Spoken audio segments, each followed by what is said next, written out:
Welcome back. This is Brighter Morning with Bo, and I am Bo Tiwari, your host. Thank you for being with us.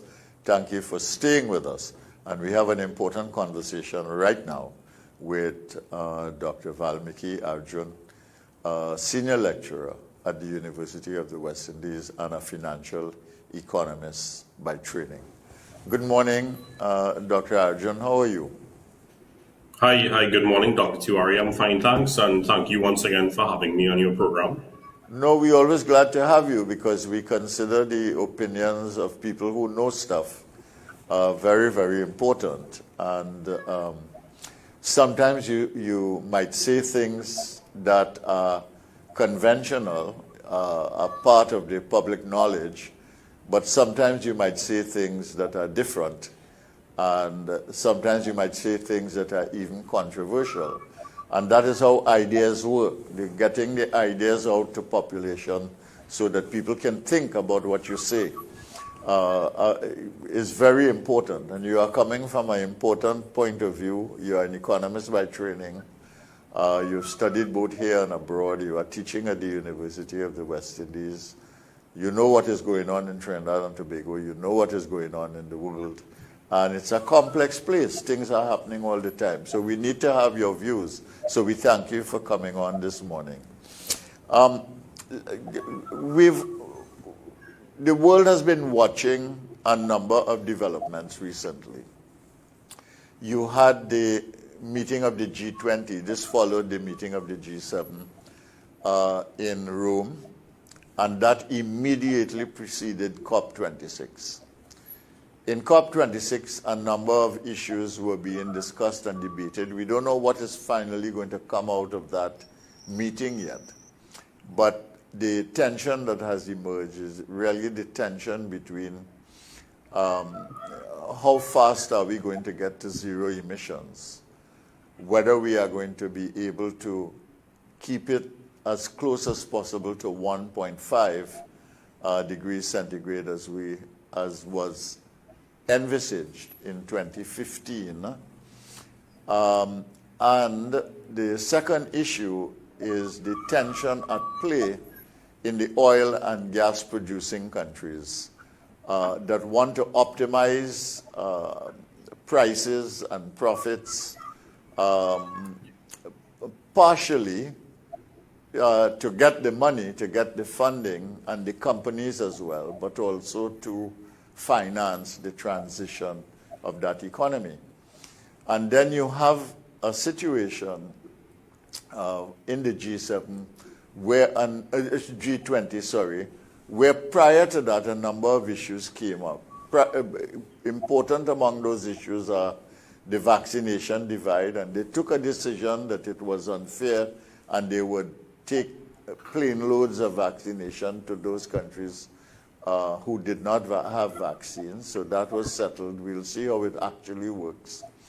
Then secondly, there was the issue of the low ceiling for taxes. That is to say, big corporations are now going to be subject after legislation to 15%, no less than 15% tax wherever they operate. And this is going to be tied to markets. It wouldn't be tied to the location of the business and the production system at work. And the third issue, though, which is what I want to focus on here today, is the fact that we have a logistical problem in the world that is affecting prices. And it's affecting the cost of everything.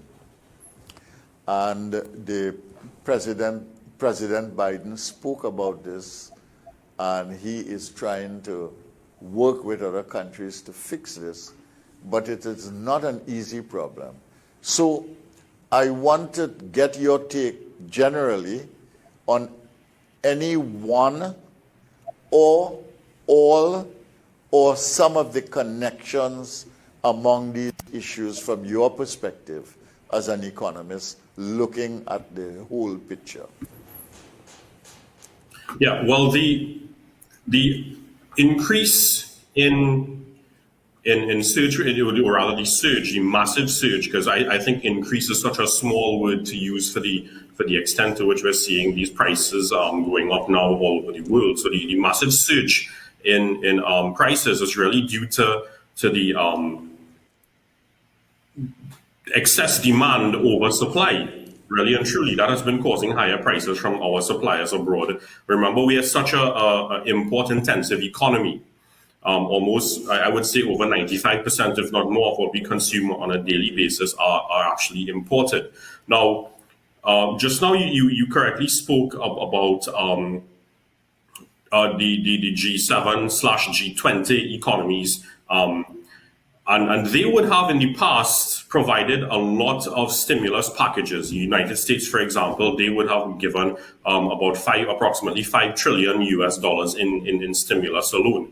Now, with the reopening of many of these types of economies, these developed economies, more so the United States, there's been a massive uptick in spending and consumption activities. Simply caused by a pent-up demand or what we call a revenge demand. Consumers are utilizing the stimulus funds to engage in spending. They're trying to make up for the loss in spending during the lockdowns in 2020 and 2021 as well.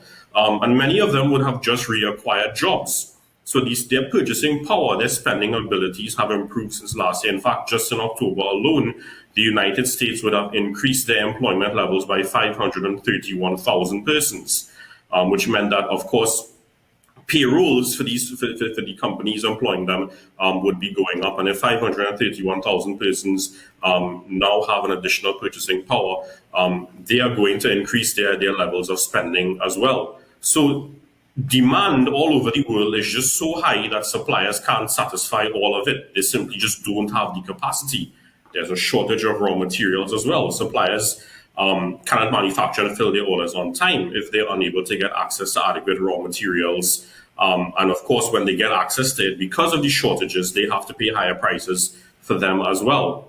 And then the purchase orders that suppliers have to fill are simply astronomical. They don't have the ability to fill all of it in a timely manner. So what's the result? Demand exceeds supply, creating shortages, and that in turn pushes the prices up from the supplier. In fact, Bloomberg Economics, they have an index that shows the what is called the supply constraint indicator. So it shows whether there is a deficit or a surplus in terms of commodities in the economy. And the value for the United States is 1.86. The value for the European Union is 3.16.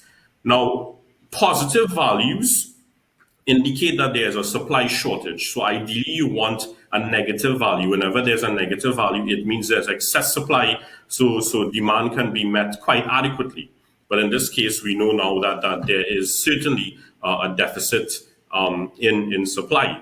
Of course, there's the flip side of things. When you place orders from these international merchants, you have to use international shipping services. But given the high level of purchase orders all over the world, that has absorbed a lot of the shipping containers and the use of shipping vessels. So naturally, there's a shortage of transport and the storage facilities for goods ordered. And even if your supplier can, in fact, meet your order, there's a problem. There's problems to ship it, and the prices of shipping has gone up by well over 500%. So last year, a 40-foot container from China would have been somewhere in the vicinity of about $3,000 US.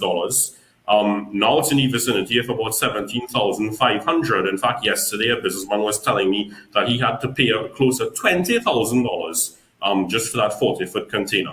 Now what we're finding locally, many retailers and many manufacturers who are able to afford it or who are able to get the US dollars, they're trying to buy up a lot more. So they're filling these containers right up to the top, maximizing the use of them. So what it means is that they're going to have more goods locally in stock, in storage, so therefore avoiding having to bring in more containers of items in the near future, in the short to the medium term. But then again, that is those who can, in fact, actually afford it. we're seeing now in various ports all over the world. We're hearing a lot of talk about the United States, especially on the West Coast, Long Beach, and the port in Los Angeles. But it's not just that; it's more so.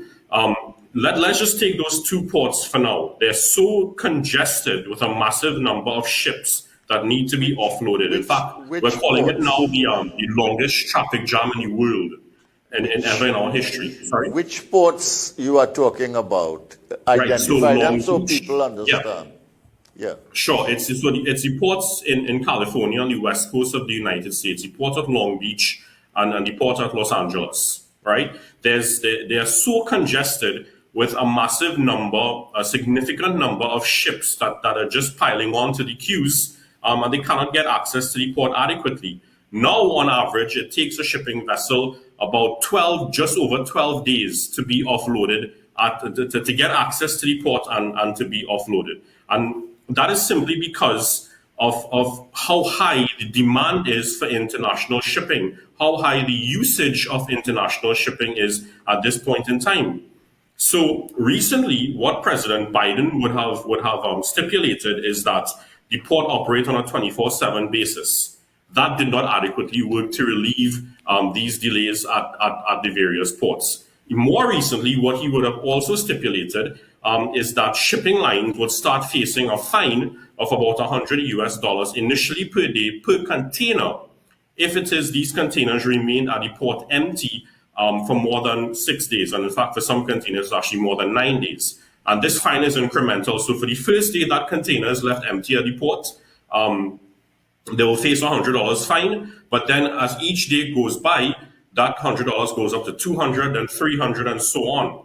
Now, naturally, if any shipping company has to pay this fine, and many of them are in fact finding that they will have to pay the fine because the capacity is just not there at the ports to empty them or flow them quickly, naturally, the shipping lines are going to pass this cost on to whoever is utilizing these shipping services. And that means via the entire trickle-down effect is going to be passed on to us, those who are consuming the products. There's simply a sheer number of bottlenecks along the routes from accessing raw materials to the assembly line to getting to goods reaching your very own shopping basket.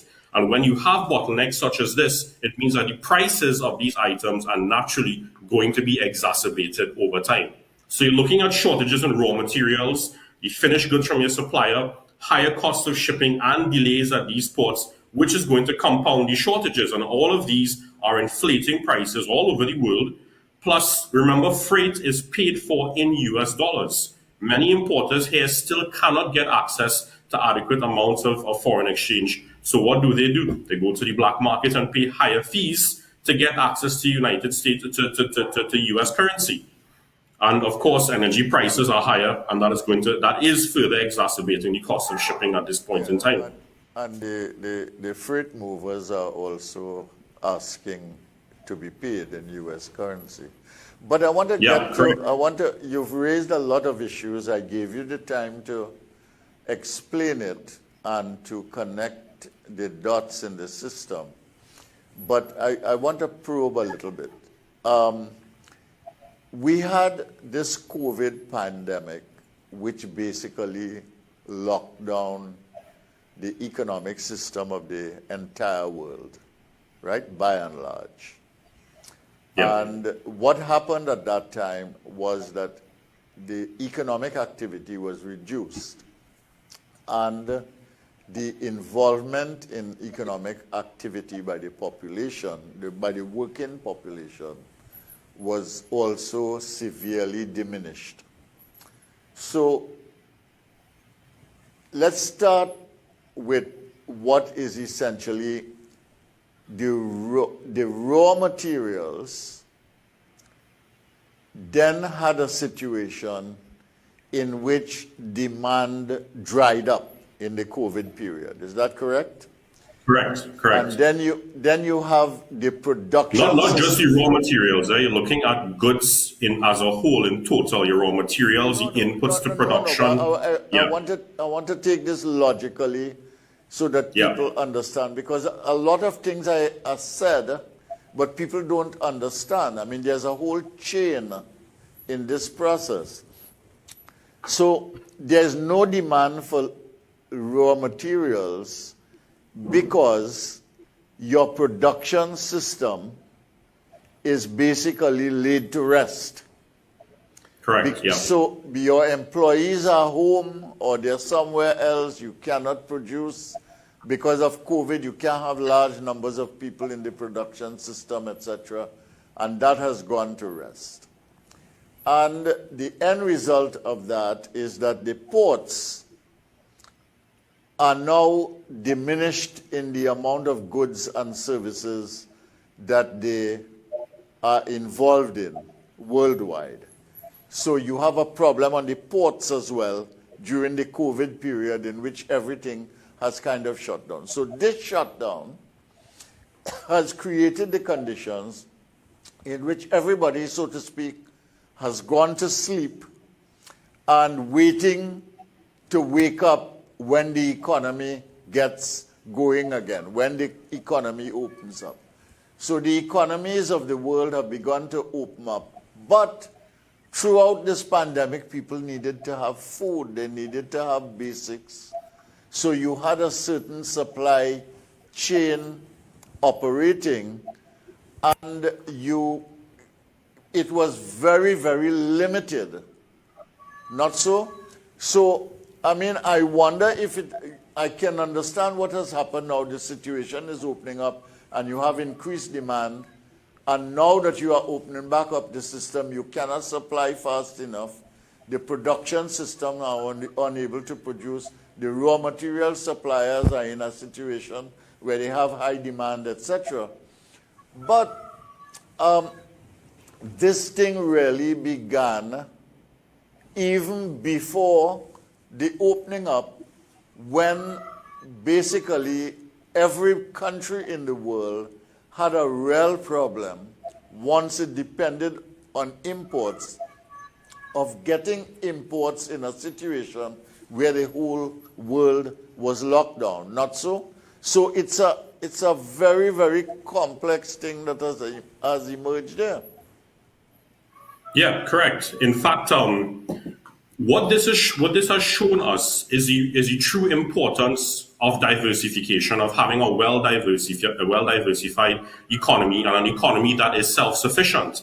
So last year, when there were all these lockdowns, these shutdowns all over the world, we saw where there were deficiencies in the entire structure with respect to access to adequate food items and with respect to access to adequate pharmaceutical items. There were severe shortages of them, and that caused countries that we imported from and countries that supply the rest of the world, for example, with an important commodity like wheat, countries like Russia and the Ukraine, famous exporters of wheat, they started to hold back their exports of these commodities. Last year in the United Kingdom as well. In fact, I think it's still happening to some extent. They started to restrict their exports of medicinal items, pharmaceutical items, in an attempt to make sure that there was an adequate supply for their domestic demand, their domestic needs at first. So they're catering to themselves, and quite rightly so, before they're catering to the needs of other persons. Now the situation is the exact reverse. The demand for these items, these and much more items like your electronics, your technologies, and things like air conditioning items, a host of other things we consume on a daily basis.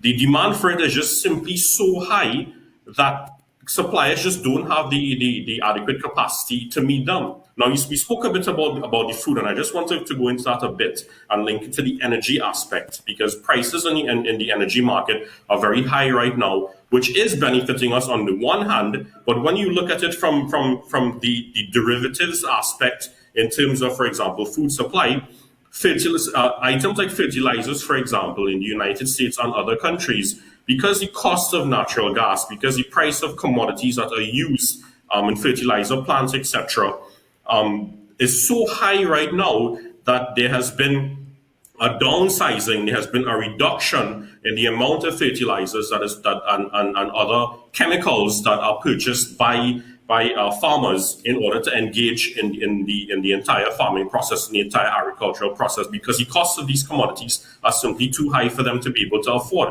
Last year, if there was a lockdown, remember, a lot of their incomes would have been constrained.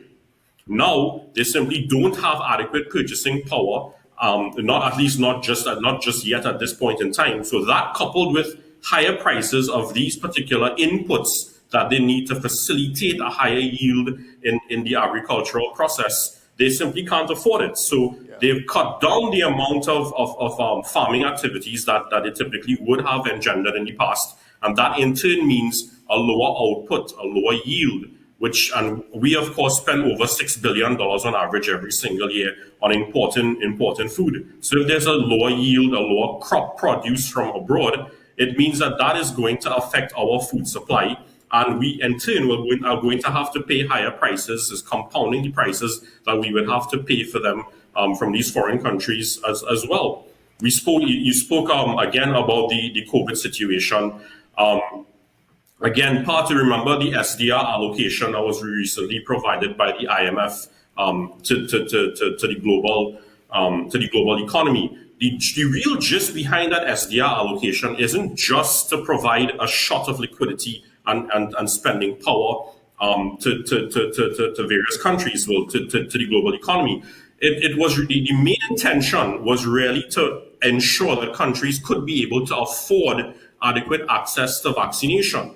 But that in itself, while many of them now could afford to purchase more vaccines because of this SDR allocation, there still is an inequitable supply or allocation of vaccines to these various countries. So what we're finding happening is that instead they're using this liquidity to feed the excess demand coming out of the various consumers as well, to feed the excessive spending in these various countries. But because again of the wave of Delta, let's look at Asia as an example.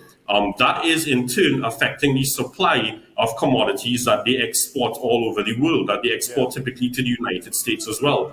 Recently, the Nike factory in Vietnam had to shut down because many of their employees were either infected with the Delta strain, or due to fears of being infected with the Delta strain, they ended up going back to their home communities, their various villages and cities, etc., to avoid being infected. And that, of course, resulted in a shorter labor supply, which in turn means a reduction in production. And of course, if production is reduced, that is shortages translating into higher prices. So these are other factors, because even though economies have reopened, the pandemic is still very much a real factor that is reducing the labor supply or limiting the labor supply, which is affecting production and causing shortages and higher prices. Yeah, I mean, actually, a major restructuring of the world trade and investment system is taking place in the world right now, you know. I don't know if people are seeing it. I don't know if they are discerning what is happening, but globally, there is a restructuring of the entire production system, the trading system, the shipping and logistics system, and the investment system. Not to mention the whole issue of financial flows in the world system. And there is tremendous demand for that in a situation of pandemic where most countries are really in a bad way, especially developing countries. So there is a restructuring of the system taking place here that we need to take into account. And I don't know to what extent there is any kind of consciousness about these things in CARICOM, in Trinidad and Tobago, at the levels at which decisions are being made, because these decisions that are actualizing now, these things are not being determined in a room. The decisions, one thing about COVID is that it has accelerated the entire decision-making process, and it has also created the conditions in which decisions are made fast, and you have to live with them as a consequence of life. as a consequence of decisions. And I don't know to what extent we are prepared for that.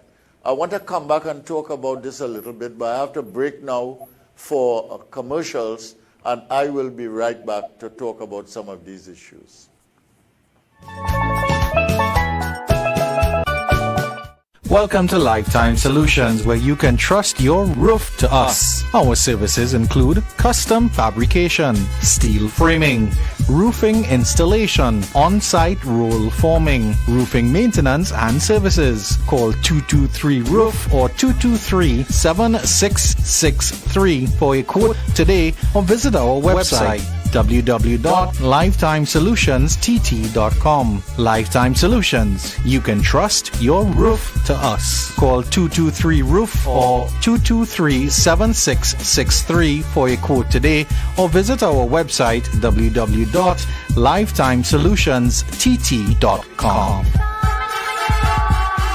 As businesses adapt to the new normal, let Magic Mist take care of your cleaning and sanitization needs with our COVID-19 BSCAI internationally certified technicians. With over 43 years of protecting the health of our nation, you can trust us to ensure your building remains safe, healthy, and functional. Give us a call today at 638-6675 or 332-5522. Magic Mist Services Limited, your total facilities management solutions provider.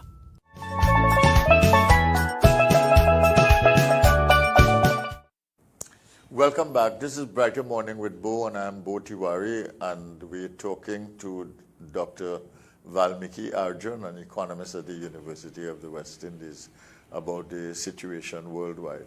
We won't have time for much discussion now because we're coming to the news period.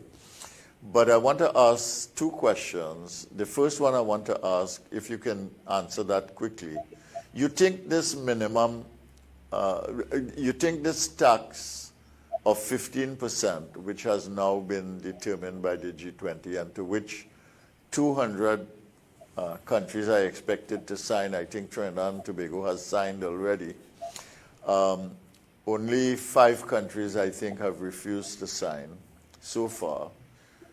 You think this is going to affect investment in Trinidad and Tobago and the region? You think it's going to have any impact, negative effect? Well, I think right now there are other factors beyond this that have affected investment in Trinidad and Tobago and the wider Caribbean region. Remember, doing business in TNT has been in the doldrums for quite some time now, and these structural factors, these structural obstacles in doing business locally has deterred a lot of foreign investors from coming into TNT. When you look at the FDI, the foreign investment data for the last 5 to 6 years, it's been in the negative region of well over negative 800 million. However, when you look at this particular taxation and the fact that there are many large, powerful businesses in the private sector involved globally, they're likely to find ways to work around it using strategies like perhaps even additional transfer pricing type strategies, or utilizing various means by which, even though they're operating in various foreign territories, they could find ways in order, both legitimately and illegitimately, to reduce the cost of production, especially more so when these global supply chain issues have alleviated. We expect it to alleviate meaningfully, that is, by the third to fourth quarter in 2022. So that factor being given careful consideration, they will find ways in an attempt to reduce the overall cost of production, even if it means setting up or expanding their location in areas where the cost of labor, for example, is quite low, or there's easier access to raw materials, or the cost of getting access to raw materials are lower than it would be in various other jurisdictions. A caveat to that, of course, is the issue of the trade disputes, still ongoing trade disputes between the United States and China. Remember, the U.S. at the moment, they don't have access to the so-called cheaper Chinese raw materials as they would have in the past. But I just want to get into something really quickly here. One thing that we're hearing a lot of talk about all over the world, especially the United States, is the fact that they're considering to increase interest rates in an attempt to reduce this excessive surge in spending, and they're thinking that is a solution to try to limit this excess demand, and causing these supply chain problems. But tightening these interest rates is going to, it would quell inflation, yes, as well, but not by addressing the inadequate supply. Right now, the inadequate supply is a real culprit here. But it's not going to address the inadequate supply, because remember, when you increase interest rates, it makes borrowing costs more higher, more expensive for companies that would go to the bank, manufacturers that would go to the bank for financing to increase their production levels. So it's going to mean that it would continue to reduce supply, but on the flip side, it will stifle demand. What that means is like monetary policy equivalent to when a surgeon tells you operation has been successful, the patient has died. So that method is not really going to work. We're seeing Poland and the Czech Republic increasing their interest rates. And again, the demand levels, in fact, they're still high, but the supply levels as well has not been fixed. In fact, it's started to reduce. And higher interest rates tend to encourage capital flight. So the day the United States decide and they implement higher interest rates is not going to instantaneously work. Consumer demand is still going to be very high. But if there's a further uptick in the interest rates, it's going to mean capital flight, where monies leave our shores from Trinidad and Tobago and are invested in the United States in securities there, in various assets there, properties there, etc., because they will earn a higher rate of return. What they need, and I think you brought this up in terms of the restructuring of the global shipping and logistics policies in the world, is that what is really needed, and we're seeing problems, especially in the largest ports in the world, Singapore's port, which is the best port in the world, as a matter of fact, yes. There's delays and log jams there that have increased by over 10.8% in the month of October. Yeah. And that is very unfortunate, given how massive exports have been from the Asian region. Exports alone from China, if you look at exports in total from China in October, it has been higher than the total number of exports in China in 2020. What countries need to do is start looking at ways to expand and upgrade their port infrastructure. That is going to help them to improve their logistics operations. Start implementing or utilizing better and more efficient equipment, more up-to-date equipment, like the cranes, the trailers, etc., at these various ports. Give greater incentives for truckers as well, because it's not just a shipping problem. There's a problem with delivery trucks and cargo trains as well. Logistical system, yeah. Correct. Listen, we have no time at all, but I want to say this to you. The way I see this thing going, everything is going to go up, including the cost of labor and the production system. Because in the United States, for instance, they cannot get people to go back to low-paying jobs. They have to increase. Real wages are much higher. Yeah, right, correct. They're much higher. And it's going to happen here locally. It's going to, and the high prices are going to cause demand in every country, including our own, for better wages that are more in keeping with the purchasing power needs of that system. I think that is where we're headed. To me, the only solution for a little country like Trinidad and Tobago is to produce more of what we consume and export more of what we produce. Do you agree with me? You only have a few seconds to respond. And can we come back and talk about that? Yeah, it comes back to my point about being self-sufficient that I mentioned earlier in our interview. Yeah. We needed to have been effectively and efficiently diversified ages ago, and that would have helped us at this point in time. Yeah, and we spent 19 months already not doing one damn thing about diversification except talking about it. So we will see what the results will be. Okay? Thank you very much, Dr. Vaalmikki Arjoon, for talking with us this morning. I'm glad we got a chance to talk about the global situation and its impact here locally. Thank you for viewing. This is Brighter Morning with Bo.